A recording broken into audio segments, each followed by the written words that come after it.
কিন্তু বুঝতে পারছেন যে আব্দুল রাজ্জাক সাহেব এটা বলেননি। হিন্দুর টাকা দিয়ে মসজিদ তৈরি করতে হবে, কাবা ঘরে হিন্দুর টাকা দিয়ে করা আছে, এইটা নয়। ভারতের হিন্দুরা মূর্তি পূজা করে, এদের মূর্তির নাম সরস্বতী, ভগবতী, কালী, দুর্গা।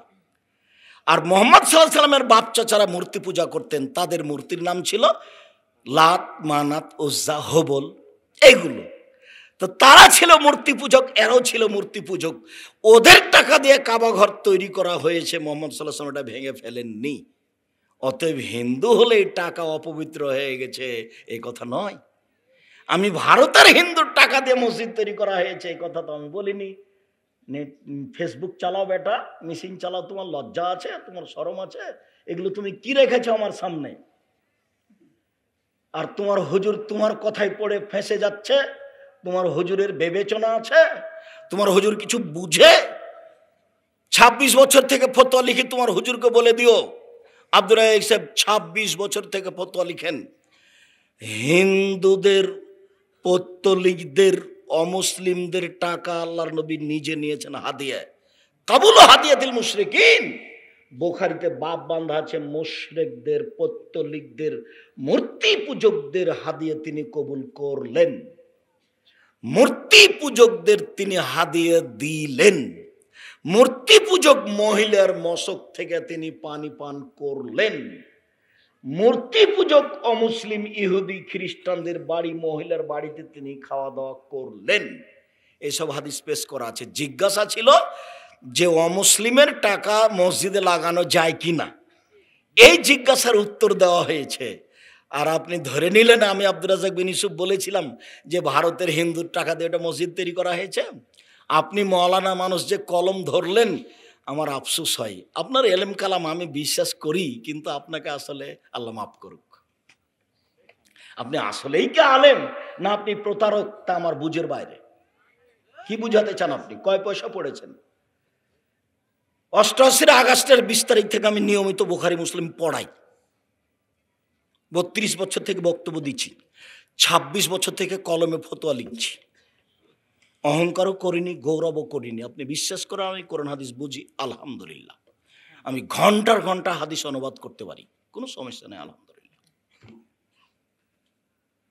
কোন সাহসে আপনি বিরুদ্ধে লড়ে গেলেন যে আব্দুর রাজ্জাক সাহেব হিন্দুদের টাকা দিয়ে মসজিদ করা বৈধ বলেছে, তা আরেকজনকে খেপে তুলছেন আপনি? আপনার একটু হোশ জ্ঞান হয় না? আর বোকা ছেলে তুমি ফেসবুকে এটা দিয়ে দিলে, তুমি হিসাব পাও না? তুমি আমার বিরোধিতা করে কি করতে পারো? তোমার নেতাই পারে না কিছু করতে, তুমি কি করবে? জামিয়া সালাফের বিরুদ্ধে লড়লে, আমার বিরুদ্ধে লড়লে উপরওয়ালাকে বলতে হবে। উপরওয়ালা যদি তোমার সাথে সাথ দেয় তাহলে সম্ভব, তাছাড়া পৃথিবীর কোনো শক্তি জামিয়া সালাফের এটা লোম হিলাতে পারবে না। আর তুমি এটা মনে রেখে নাও, এটা অসম্ভব জামিয়া সালাফের ক্ষতি করা। কেন? আমি জামিয়া সালাফের ক্ষতি করি না, আমি নিজে। অতএব জামিয়া সালাফের কোনো ক্ষতি হবে না। তারপর আমি দিন রাত তোকে বলি, দেখো আমার কোনো ভুলের কারণে তুমি জামিয়া সালাফের ক্ষতি করিও না।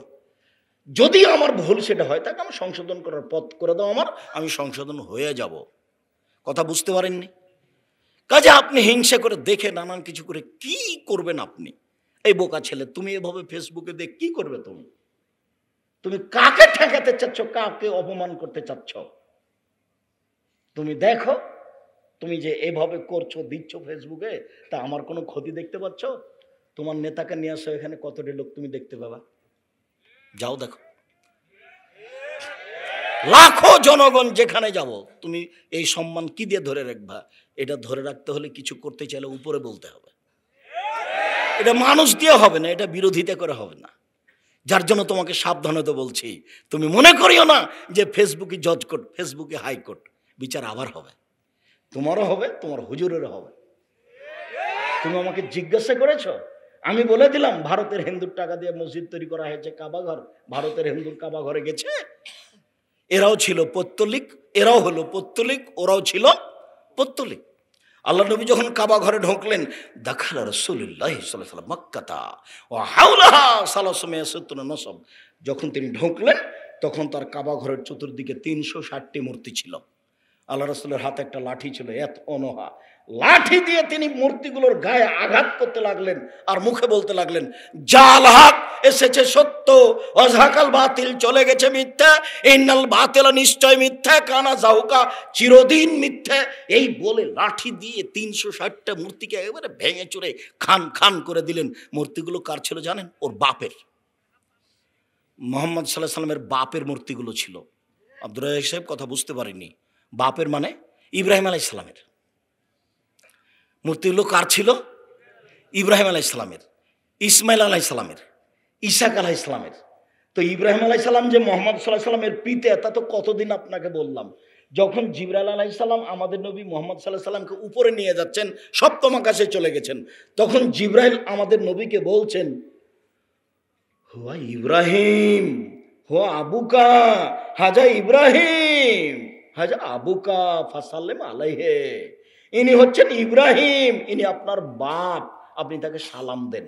তখন আমাদের নবী মুহাম্মদ সাল্লাল্লাহু আলাইহি সাল্লাম একটু আগিয়ে গেলেন, গিয়ে বলছেন, আসসালামু আলাইকুম ইয়া আবি, আব্বা আপনাকে সালাম। তখন ইব্রাহিম আলাইহিস সালাম বলছেন, ওয়ালাইকা সালাম ইবনি সালেহ নবী সালেহ, ও আমার সৎ ছেলে, ও সৎ নবী, তোমাকেও সালাম। এ দেখেন বাপ বেটা, হাদিস বুখারী মুসলিম। তাহলে মূর্তি ভেঙে দিলেন কার? পিতার। দিলেন পিতার। ইনি মুহাম্মদ সাল্লাল্লাহু আলাইহি সাল্লাম সাধারণভাবে ভাঙেননি, ভাঙচার চুরমার করছার মুখে বলছেন, জাল হক এসেছে সত্য, ওয়াজাকাল বাতিল চলে গেছে মিথ্যা, ইন্নাল বাতিল নিশ্চয় মিথ্যা, কানা জাহুকা চিরদিন মিথ্যা। এই কথা বলে তিনি 360টি মূর্তিকে নিজ হাতে ভেঙে খান খান করে দিলেন। আর তুমি বুঝলে না, এমনি একটা কথা লিখে দিলা। এই হাদিসটাই কালকে তোমার ওস্তাজির কাছে জিজ্ঞাসা করে, একটু বলেন তো, আপনি পড়েন তো, আমি শুনি। এই ছেলে, ফেসবুকটা চালু করে দিবে, মোবাইলে বলবে, আপনি একটু হাদিসটা শোনান তো দেখি। হাদিসটা আব্দুল্লাহ ইবনে মাসউদ থেকে। কার থেকে? আব্দুল্লাহ ইবনে মাসউদ রাদিয়াল্লাহু তাআলা। তুমি কালকে জিজ্ঞাসা করো তোমার হুজুরকে, দেখি কি বলেন। যে হুজুর তোমার কথা শুনে লেগে গেছে না বুঝে, মানে বস্তির মহিলার মতো, যখন ঝগড়া লেগে গেছে একেবারে বস্তির মহিলা যেমন কি যে করলো আর কি যে বললো, কোনো হিসাব থাকলো না। তুমি মনে রেখো, তোমার ওস্তাজির পাতা আমি জীবনে কোনোদিন পড়িনি, ভবিষ্যতে পড়বো না। তুমি তোমার ওস্তাজি কতবার লিখেছো ফেসবুকে এই কথা, আমি তোমার ওস্তাজি তোমার নামটাই নিনে কোনোদিন নেওয়া লাগবে না। আমি আমার বক্তব্যের পরে পিছন দিকে দেখি না কে আছে, এটা আমার জীবনে ঘটেনি, আমার প্রয়োজন নেই। তুমি বুঝতে পারোনি। আমি তো মোবাইল অনই করতে পারি না, তো ফেসবুক কি দেখবো? আমাকে একটু কে বলে তাই শুনি। আমি তো মোবাইল শুধু অন করতে পারি, আপনার নামটা সেভ করতে পারি না, তো আমি ফেসবুকে কি দেখবো? আমি এটা দেখিও না, আমি জানিও না। একটু কে বলে তখন শুনতে পাই। 3 শ্রেণীর মানুষের জন্য জিম্মেদারি আল্লাহ রাসূল বলছেন, পৃথিবীর মানুষ শুনে রেখো, কেউ যদি তর্ক ছেড়ে দেয় সত্য হলেও, আমি মুহাম্মদ সাল্লাল্লাহু আলাইহি সাল্লাম থেকে জান্নাতে একটা ঘর নিয়ে দিব। 1 2 অবে বাইতিন ফি ওয়াসতিল জান্নাহ লিমান তারাকাল কিযবা ওয়া ইন কানা মাজে। মজাক করে হলেও কেউ যদি মিথ্যা ছেড়ে দেয়, আমি মুহাম্মদ সাল্লাল্লাহু আলাইহি সাল্লাম তাকে জান্নাতের মাঝামাঝিতে একটা ঘর নিয়ে দিব। মজাক করে হলে মিথ্যা বলবে না। মজাক করে কি, এখানে একটা কলম রেখেছিলেন, আমি নিয়ে নিয়েছি। তখন আপনি বলছেন, এই কলমটা করে, কলমটা কে নিল? তা আমি বলছি, কে যে নিল, কই কলম কোথায় রেখেছিলি? তখন আপনি 2-1 মিনিট খুঁজলেন, তারপরে আমি বলছি, এ নেন, আমি একটু দেখছিলাম, তোমার সাথে মজাক করছিলাম। এই হলো মজাক করে মিথ্যে বলা। আল্লাহর নবী মুহাম্মদ সাল্লাল্লাহু আলাইহি সাল্লাম বলছেন, কেউ যদি মজাক করেও মিথ্যে না বলে, তা আমি মুহাম্মদ সাল্লাল্লাহু আলাইহি সাল্লাম তাকে জান্নাতের মাঝামাঝিতে একটা ঘর নিয়ে দেব। আর ওই মহিলাকে আল্লাহ নবী মিথ্যাবাদিনী মহিলা বলেছেন। মিথ্যুক কে? ছেলেকে বলল, আব্বু আসো, এই যে নাও, আব্বু এই যে নাও, আব্বু আসো, এই যে নাও। মায়ের হাতে কিছুই ছিল না, যেমন বাচ্চা দৌড়িয়ে এসেছে, কোলে নিয়ে এনেছে। আল্লাহ নবী এই মহিলাকে কি বলছেন? মিথ্যাবাদিনী। তুমি কেন বললে তোমার ছেলেকে এটা? আব্বু আসো, এই যে নাও। তাহলে হাতে কিছু থাকতে হবে জরুরি। জুজু বুড়ির ভয় দেখানো ঠিক নয়। অখেফুম ফিল্লাহ, আল্লাহর ভয় দেখাতে হবে। আব্বু এই কথা বলে আল্লাহ মারবে, আব্বু এরকম কাজ করলে আল্লাহ মারবে, এটা আল্লাহর ভয় দেখাতে হবে। বলছে, কথা বলো না, জুজু বুড়ি ধরবে। এটা মা, ও মাই বুঝে না, ওর বাপ বিবাহ দিয়েছে, স্বামীর কাছে গেছে, তাই বাচ্চা হয়ে গেছে। ও বুঝে না যে মা কাকে বলে, এমনিতেই অটোমেটিক পদ্ধতিটাই হয়ে গেছে মা। ও ও তোমার মা নয়, ও তোমার খালা। বক্তব্য উঠিয়ে দেখো, আমি কয়েকবার বলেছি, এ তোমার মা নয়, এ তোমার খালা। এ তোমার মা নয়, তোমার সৎ মা। নিশ্চিত তোমার খালা, নিশ্চিত তোমার সৎ মা। আব্দুল রাজাক সাহেব ভুল বলছেন কি? হ্যাঁ ভুল বলছি। তোমার মা নিশ্চিত, এ কথাই ঠিক, কিন্তু তোমার মা দায়িত্ব পালন করেনি, কাজেই তোমার মা নয়, এটা তোমার খালা। তোমার এটা সৎ মা। যদি তোমার নিজ মা হতো, তাহলে তোমার মাথায় ছাতা চুল কেন ওপরে আছে, বাকি চতুর্দিকে নাই? এটা চুলের নাম কাজা। মৌলানা সভাপতি আছে, জিজ্ঞাসা করেন আমার পর, এর নাম কাজা, মানে হারাম, চিরদিনের জন্য কাবিরা গুনাহ। একটু আছে উপরে, ওটা কেন? ওইটা কোনো খেলোয়াড়ের আদর্শ। তোমার মা নেই, এ কথাই ঠিক। এক মিনিট, কথার মধ্যে কথা ঢুকে গেল। তোমার মা যে নেই, এটা আমাকে প্রমাণ করা লাগবে। এটা যে তোমার মা নয়, এটা প্রমাণ করা লাগবে। আগে কথা বলে নি। 1, ছাতা চুল। 2, দাড়ি চাঁচা আছে। 3, প্যান্টটা টাকানোর নিচে আছে। 4, তোমার বোন এখনই পাশে দাঁড়িয়ে আছে তোমার মার কাছে। শীতের দিন তোমার বোন একবারে পাঞ্জার চুল নিয়ে বসে আছে, মাথার চুল খোলা আছে, ক্লাস 10-এ পড়ে। এটা তোমার মা নয়, ভুল। এটা তোমার মা নয়, এটা ভুল। জাবের রাদিয়াল্লাহু তাআলা বলেছেন যে আমি আমার মেয়ে বোনদের বয়সের মেয়েকে বিবাহ করতে চাইনি 4টা কারণে। আমি আমার বোনদের সমবয়সের মেয়েকে বিবাহ করতে চাইনি 4টা কারণে। আমার ছোট ছোট 6 জন বোন আছে, আমি 4টা কারণে কম বয়সের মেয়ে, কুমারী মেয়েকে বিবাহ করিনি। 1, বাহন না, আমার স্ত্রী যেন আমার বোনদের শিষ্টাচার শিখাতে পারে। শিষ্টাচার। তোমার মা কি শিখাবে? শিষ্টাচার। আম্মু, ডান হাতে গিলাস ধরে পানি পান করতে হয়, শিষ্টাচার। আম্মু, রাস্তায় হাঁটলে এক পাশ দিয়ে হাঁটতে হয়, শিষ্টাচার। আম্মু, ডান পায়ের জুতা আগে পরতে হয়, শিষ্টাচার। আম্মু, কাউকে বিদায় দিলে টাটা বাই বাই নয়, দোয়া পড়ে বিদায় দিতে হয়, শিষ্টাচার। আমার স্ত্রী যেন আমার বোনদেরকে শিষ্টাচার শিখাতে পারে। তোমার পাশে একটা ছোট তোমার ভাই আছে, দেখো তো ওর প্যান্টটা টাকানোটা কত দূরে আছে, প্যান্টটা দেখো তো, একটু দেখো তো। এটা তোমার মা নয়, আমি প্রমাণ করে দিলাম। নেও, তোমার মা তোমার ভাইয়ের কি দায়িত্ব পালন করে। এই ছেলে, তোমার ভাইটার দাঁতে ময়লা লেগা আছে, দেখো, একটু পরে আসছে, দেখো। 2, না, আমার স্ত্রী যেন আমার মেয়ে বোনদেরকে বিদ্যা শিখাতে পারে, বিদ্যা।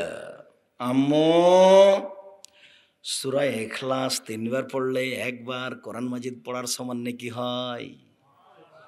আম্মু, সূরা ইখলাস, সূরা হাসর রাতে পড়লে কবরের শাস্তি হয় না? আরো কথা আম্মু শুনে রেখো, সূরা বাকারার আলে ইমরান পড়লে তোমার পক্ষে হয়ে আল্লাহর সাথে সূরা 2টি ঝগড়া লাগিয়ে দিবে। ফলাফল কি তা আল্লাহ রাসূল বলেননি, তবে সূরা হাসরের ব্যাপারে বলেছেন যে তোমার মাপ না হওয়া পর্যন্ত সূরা হাসর তোমার পাশ থেকে কিয়ামতের মাঠে যাবে না। আগে তোমার ক্ষমা হবে, তারপরে সূরা হাসর যাবে। আম্মু, সূরা হাসর পড়ো। আম্মু, ভয় পাও, রাতে খালি ভয় পাও, সূরা বাকারার শেষ 2 আয়াত জোরে পড়ো আম্মু। সূরা বাকারার শেষ 2 আয়াত জোরে পড়ো। শয়তানের ভয় পাও আম্মু, শয়তানের ভয় পাও। সূরা বাকারার শেষ 2 আয়াত জোরে পড়ে ঘুমাবা। আম্মু শোনো, তোমার বাচ্চাটা যদি খালি রাতে খুব কান্নাকাটি করে না, তো সূরা ফালাক আর নাস খালি পড়বার ফোঁক দেবে, পড়বার ফোঁক দেবে, পড়বার ফোঁক, 5 মিনিট 10 মিনিট আধা ঘন্টা পড়বার ফোঁক দেবা। ওকে বদ নজর লেগেছে আম্মু, ওকে বদ নজর লেগেছে। বদ নজর খুব খারাপ। বদ নজর কি জিনিস? আল্লাহ রাসূল বলছেন যে মানুষের ভাগ্য যদি কোনো জিনিস ভেঙে দিতে পারতো, তাহলে বদ নজর পারতো। বদ নজর কি জিনিস? স্ত্রী স্বামীকে বলছেন, শোনো শোনো শোনো, দেখেছ মুরগিটা 13টা বাচ্চা, এত সুন্দর ঝকঝকে খালি বাচ্চাগুলো। তখন স্বামী বলছে, হ্যাঁ ঠিকই তো, আসলেই খুব সুন্দর মুরগির বাচ্চাগুলো। দুইজনে একটু দেখলো দাঁড়িয়ে 1 মিনিট। তারপর স্বামী নামাজ পড়তে গেছে, সলাত আদায় করে বাড়িতে ঢুকতে স্ত্রী বলছে, আরে শুনেছ, চিলে 3টে বাচ্চা নিয়ে চলে গেল। আসরের পরে বাচ্চাগুলি সব ঝিমিয়ে গেছে। বলেন তো এখন এটার নাম কি?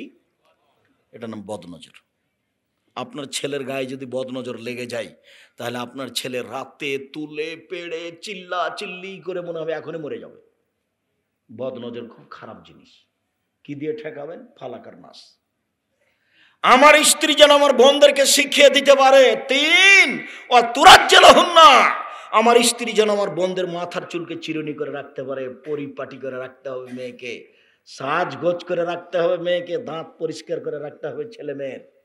4 তাকুমা আলাইহিন্না, আমার স্ত্রী যেন আমার বোনদের উপরে পাহারা দিতে পারে। মা মানে পাহারাদার, মা মানে পাহারাদার, মা মানে পাহারাদার। মায়ের জন্য 1 শিষ্টাচার, মায়ের জন্য 2 বিদ্যা, মায়ের জন্য 3 চিরুনি, চুলা চিড়ে দেওয়া। মানে বাচ্চাকে কি করে রাখা?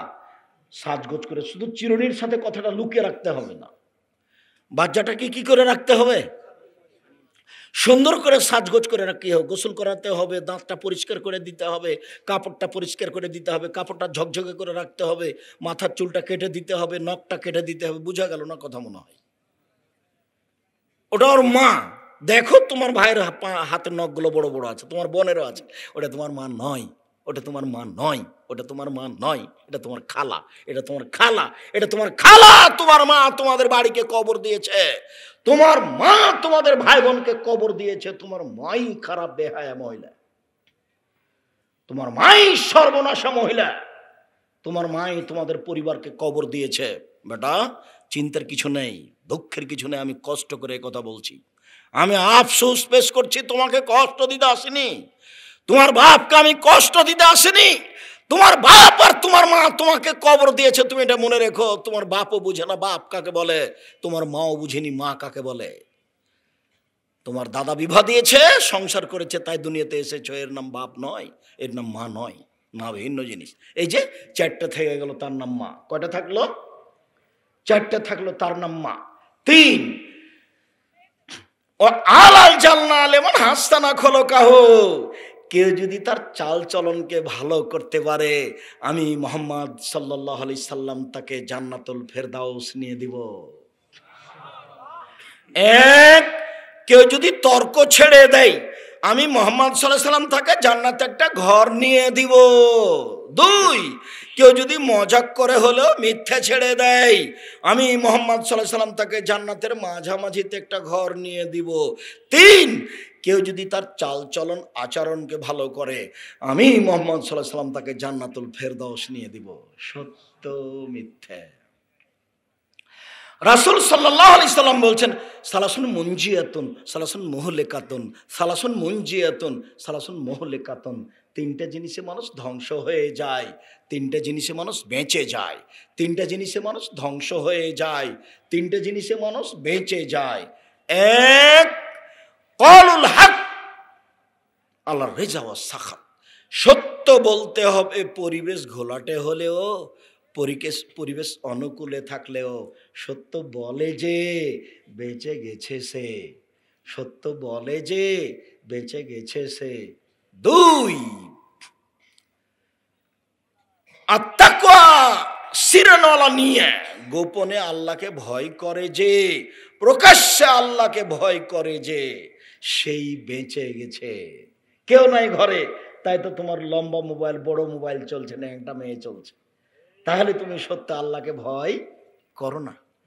অপরের সামনে যেমন ভয় করো, একাই তেমন ভয় করবে, তার নাম তাকওয়া, তার নাম আল্লাহকে ভয় করা। 3 আল-ইকতিসাদু ফিল মাইশা, মধ্যম পন্থায় খরচ করে যে বেঁচে গেছে সে, মধ্যম পন্থায় খরচ করে যে বেঁচে গেছে সে। টাকা থাকলে কোটি টাকার বাজার করবেন না। যাওয়ার সময় ফকিরকে দিয়েছেন টাকা, এই ছেলে কতবার বলেছি হনুমান, তুমি বলে দিও তোমার মাকে, আম্মা আমি যখন বাড়ি থেকে বের হব তখন আমাকে খুচরা টাকা দেবেন 100-200 টাকা। ফকির খালি আমার সামনে আসে আর খালি বলি মাফ করো, খালি বলি মাফ করো। আমাকে তো খুচরা টাকা দিয়েন তো আম্মা, 500 টাকা নোট থাকে আমি দিতে পারি না। কথা কি আমার বুঝেছ? ফকির যেন তোমার সামনে থেকে ফিরে যেতে না পারে। জান্নাত কিনবো, জান্নাত নিব এটা চায় না। সালাত আদায় করে জান্নাত পাবো, জান্নাত কিনতে পারি না। সিয়াম পালন করে জান্নাত পাবো, জান্নাত কিনতে পারি না। তাহাজ্জুদ পড়ে জান্নাত পাবো, জান্নাত কিনতে পারি না। অসহায় ফকির মিসকিনকে দান করে জান্নাত কিনবই, টাকা দিয়ে জান্নাত কিনে নিব ইনশাআল্লাহ। এই কথা আল্লাহ বলছেন, আমি জান্নাত বেচে দিলাম টাকার বিনিময়ে। যাও, মন পুরুষ নারীর কাছে জান্নাত আমি কি করে দিলাম? ওদের জানের এবং মালের বিনিময়ে জান্নাত আমি বিক্রি করে দিলাম। যাও, জান্নাত কিনে নিব। টাকা ইনকাম করব, বগুড়া জেলায় বাড়ি, কোটি কোটি টাকা ইনকাম করব। দল নেতাকে উঠানোর জন্য বসানোর জন্য নয়।